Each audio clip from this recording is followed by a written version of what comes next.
Let's create the seaside inspired nail design. As base color, I have used Lecenté Romeo gel polish color. Using pink emerald shimmer film, cut it in small pieces and add it to a sticky layer of fully cured gel polish color. Now layer it and fully cure for 60 seconds. For delicate shimmer effect, I have used clear holographic powder.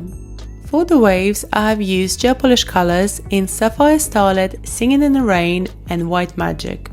Using detail brush, I scooped small amount of each color in one go. Using small brush, you can control where the gel polish goes and you can always add more color if needed. Once you're happy with design, fully cure it for 60 seconds. Finish this nail look using Lecenté top coat. And here's the finished look, seaside inspired nails. The shimmer film and clear holographic powder will shine beautifully on the sun.